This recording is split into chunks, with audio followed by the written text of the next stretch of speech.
I'm pleased to be joined by Dr. Will Friedman, a social scientist, executive vice president of the research organization Public Agenda, and the director of the organization's Center for Advancement in Public Engagement. Welcome to Citywide. Thanks, good to be here. All right, so who is this Public? What's their agenda? Tell me what the organization's really all about. Like a lot of nonprofits, we're a small group with a big mission. We're trying to improve the democratic process and help the nation tackle tough issues by working to ensure that the public has the best possible conditions and opportunities to engage thoughtfully in public life and have an impact on issues they care about. And along with that, to make sure that leaders are well informed of the public's values and concerns and priorities prior to making decisions. Sounds like a pretty ambitious agenda. Yeah, it is, and we plug away at it in lots and lots of different ways. And work on lots and lots of different issues. We were founded in 1975 by the social scientists and public opinion analyst Dan Yankelovich and former Secretary of State Cyrus Vance as a nonprofit, very nonpartisan intermediary organization to try to wade into contentious issues and kind of provide a way for citizens and leaders to try to get on the same page.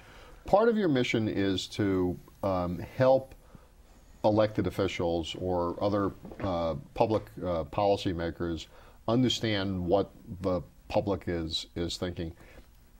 It seems that's a rather sweeping indictment of our political system that the elected officials may not actually understand what the voters want. Well, but true. You know, people are elected on particular platforms, but things evolve. And they're really, there's so many complex issues facing communities, facing the nation, that a constant interchange between citizens and representatives and decision makers is really called for in order to, for people to stay in tune with each other and in sync. So give us an example of an initiative that the Public Agenda has done that, you know, on a specific policy issue. All right. Well, just to lead up to it very quickly, I mean, we do several kinds of work to try to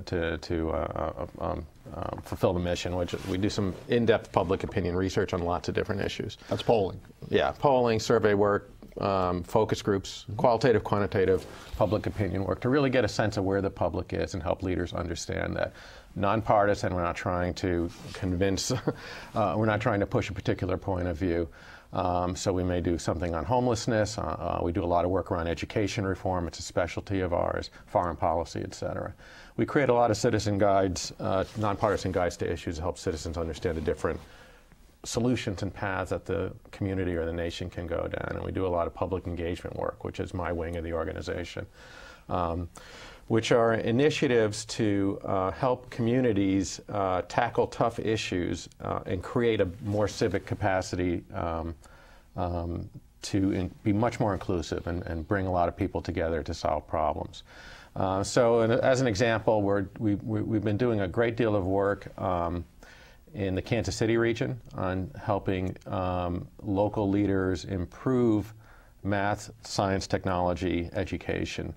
So that students have much greater opportunities in the 21st century world of work. So what would you do? Well, we began that program of work with a big research initiative. We did a lot of, with a lot of our work, we like to begin by listening to find out the public starting point and the gaps between leaders and the public. We did focus groups with students, with parents, with teachers from urban and suburban and more rural, exurban parts of the Kansas City region. We followed up with a major survey in Kansas and Missouri with parents and students to get to really understand their attitudes and establish it and kind of create something to discuss in the media about it and create some awareness of where the public is. And where the public is basically that whereas experts are very concerned and exercised about the state of learning and math, science, technology, education. Students couldn't care less about these these topics, and parents are quite satisfied that everything is going hunky-dory and there's not really a need for extraordinary attention. They're fairly complacent about it for perfectly understandable reasons. But that's where they're starting. So there's an urgency gap between leaders and the public and parents and students. And now we've segued from that research stage of work into a 3-year regional community engagement initiative in which we're working with local leaders in communities around the region to organize carefully designed community conversations and forums, leadership dialogues, creating websites and other kinds of communications tools to help people kind of understand these issues more thoroughly and figure out solutions that are right for their particular community. So how in this community do we help students understand the importance of these areas and how it's going to open up opportunities for them and improve results in terms of their learning, versus in this community maybe have different needs and assets. Who funds a project like that, and who's your client? I think the client is really the public in a lot of ways. I mean, that's the way we have to think about it, but we do need to pay the bills and we do have to think through the funding issues. And in this case, as in much of our work, it's a foundation. So in this case, it's the Kauffman Foundation based in Kansas City. And they've initiated a 10-year program around improving math, science, technology, and engineering education.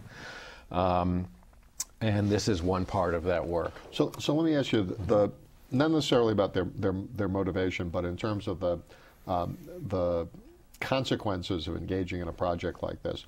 So there are clearly folks who believe in science and math education for its own sake. Right.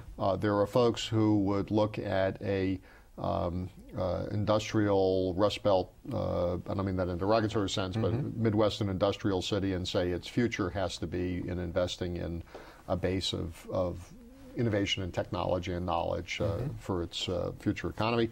But there are also probably folks who say, in a political environment like Kansas, where evolution and creationism has been a hot political issue, that elevating math and science education is going to have consequences in that arena as well.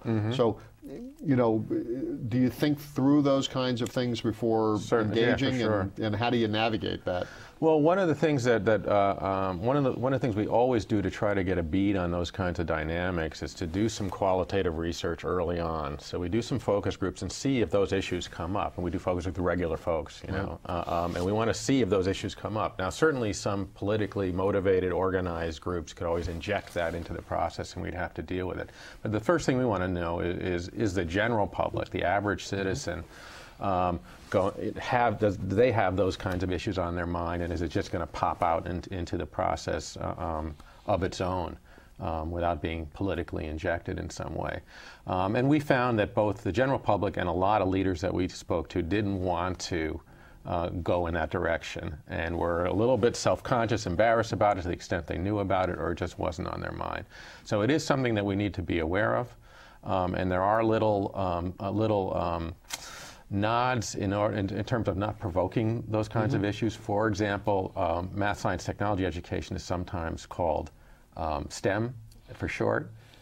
In this particular initiative, it's being called METS in order not to have that kind of stem cell. Exactly. Right. In order not to push that button. So I was struck by something you said, that which is that some of the early research showed that there was, at least on the students' part, a lack of interest, but among parents, at least in some communities, the feeling was that things were fine and it wasn't necessary. So, to what extent do you acquiesce to the wisdom of the crowds? In other words, who knows better, the foundation that's saying we need to elevate this issue as a matter of public discourse and get people to buy into a consensus to do something about it, or the folks who say, not that they're not interested, but they say, I've looked at this issue, I'm a parent, and I think things are okay. Right.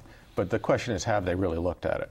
I mean, that's the question. And our philosophy of working with the public is that under the right conditions, the public can do amazingly well in engaging issues. But under the wrong conditions, they don't do so well.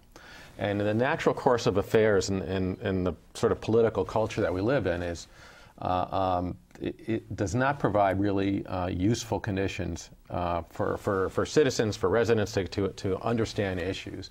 Either there's you know, a sort of experts lecturing and providing a sort of a data dump of information as if, you know, people are going to be able to absorb that, or you have the sort of polarized debate that's characteristic of you know, television, non-CUNY TV cable cable news shows.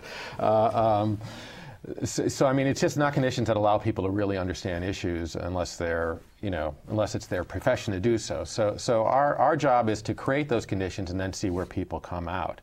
Now, if people, once they had a chance to really wrestle and they got a few important pieces of information, they had a chance to sort of sort through it and to talk it through, if they still came out in the same place, that would be one thing. But the fact that at the outset, you know, they're over here doesn't mean that that's where they're going to stay over time. If you We're going to pick up this conversation about education, because I think it's a great example, but also some of the other work that Public Agenda does when Citywide continues right after this.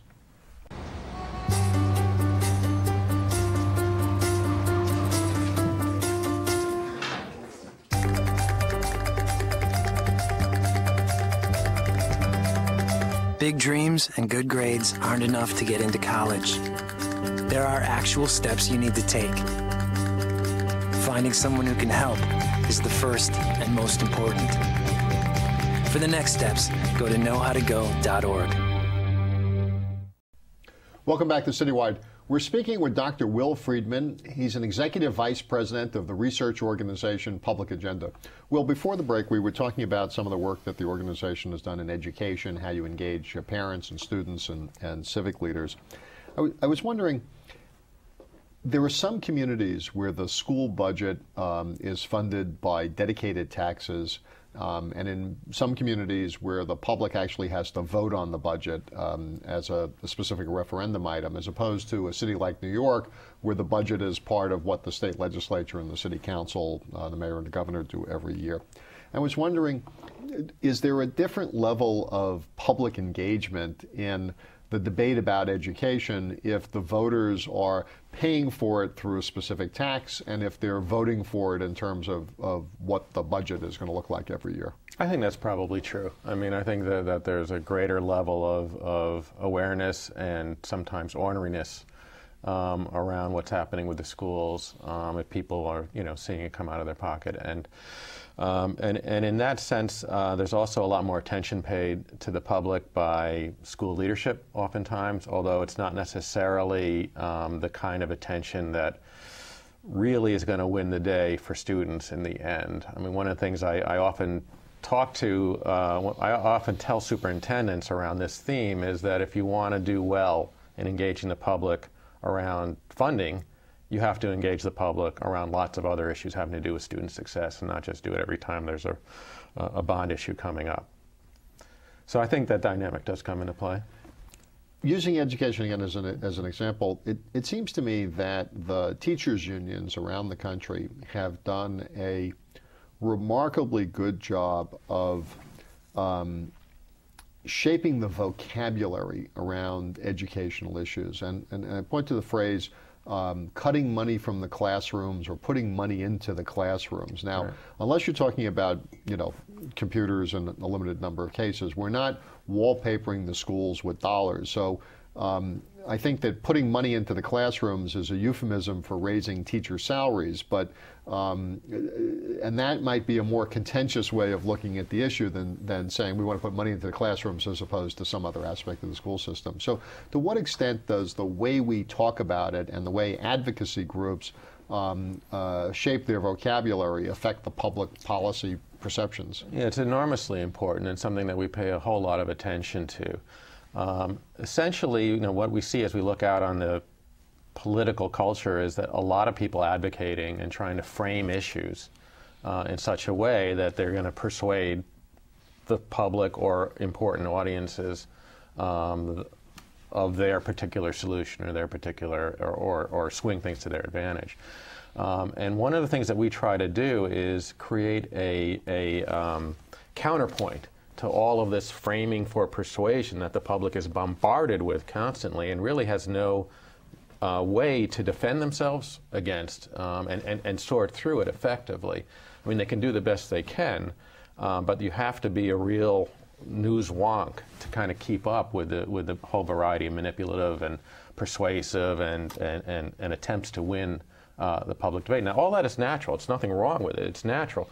But there has to be a counterpoint to it that allows the public to kind of sort through all of that chaos, really, that they're surrounded by. And what we try to do, a big part of what we try to do, is frame issues for deliberation as a contrast, which is really meant to kind of sort out for the public the variety of ideas for moving ahead on an issue, as opposed to a single persuasive approach to telling them what's right. When we see public opinion polls, either in the newspapers or candidate polls privately, that identify the issues that are the most important to voters, to what extent do you think that that's genuinely reflecting what's on people's minds as they sit around their kitchen tables, and to what extent do you think it's like a pop quiz that somebody answers education because they've been reading a debate about education in the newspaper and they think that's the answer they're supposed to give? Yeah, well, a lot of our work really stems from that question, because Dan Yankelovich is a student of public opinion, and he wrote a book in the early 90s called Coming to Public Judgment, and it was an attempt to distinguish between off-the-cuff opinions and perspectives or views that the public has arrived at after they've had a chance to really sort through things and have a sense for, are willing to accept the consequences of a particular answer or path or solution. So a lot of what Dan was trying to do was to understand, what public opinion looks like as people have a chance to really deliberate effectively. And then what Public Agenda is trying to do is to create the conditions that allow the public to come to judgment, to not just be responding off the top of their head. Now, in a lot of surveys, you can't really tell the difference. Being sensitive to those issues that the public hasn't really thought through, and the answers that you get on that, and how unstable they often are, versus issues the public has worked through and come to some kind of a sense of judgment and direction. And the stability that tends to be there when that's the case is an enormous part of the process. Because I would think that, in a given survey, if you say to people, what's the most important issue, and they say it's education, if you drill down to say to them, well, are you talking about class size, are you talking about vouchers, are you talking about science education, or whatever, that large number that say education is the important issue, all of a sudden scatters into a lot of different categories. A lot of things happen when you drill down. Do you think there's been a dumbing down of politics because of the availability of polling data and others that let me give you an example from the current presidential race. So the Clinton people clearly have identified universal health care as an issue that's of importance to their voters, and they perceive among their voters they have a better position than Obama, and so they're driving home that message. The Obama folks, on the other hand, clearly perceive an advantage among Democratic Party voters, at least, in the contrast of Obama's position on the war in Iraq and Clinton's. And so, at least in the early stages of the primaries, they were delivering different messages to different voters. They weren't talking to the other person's voters. They were simply trying to motivate their own voters and coming out. Is that good for democracy or bad? Well, I mean, it's really how things are used in the end, and you can understand the public's concerns in order to serve their concerns, or you can understand the public's concerns in order to simply get yourself elected, and it's sort of up to voters to judge what's really going on. So public opinion can be used in a lot of different ways. As a sort of general rule, though, in terms of where you started your question, there's a good Dan Yankelovich quote I'll go back to one more time, which is that that the public is over-surveyed and under-engaged. And it just goes back to the theme I was trying to hammer home before, that just understanding the public's sort of reaction to a survey question is much less important than creating the conditions whereby people can kind of sort through their views and come to some, and kind of dig deep and come to some sense of judgment about where they really want the public to go instead of just reacting.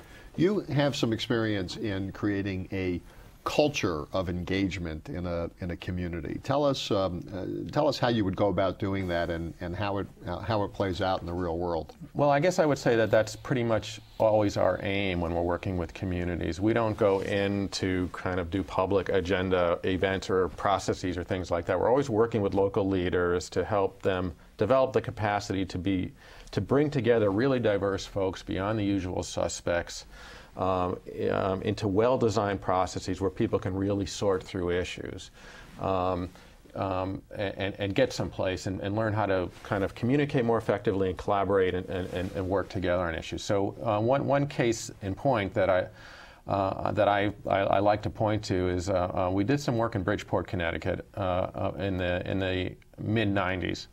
And it started around education themed, and we're working with a local education fund, which is a group that's, tries to get some funding to work on education issues from outside the school system.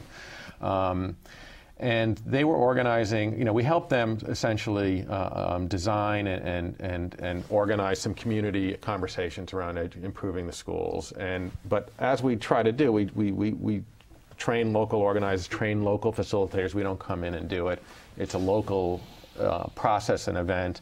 And the thing that was really encouraging, I would say, about that example is we worked with them for 6 months, helped them kind of get through a stage of work, left. 10, 12 years later, I mean, it's been going extremely strong ever since, and has become part of the culture of the community.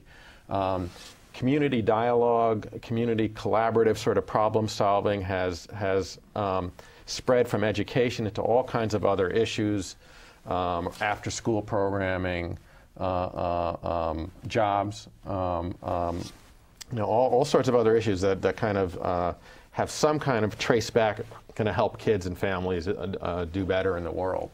And now, people will say that you simply don't make top-down decisions in Bridgeport.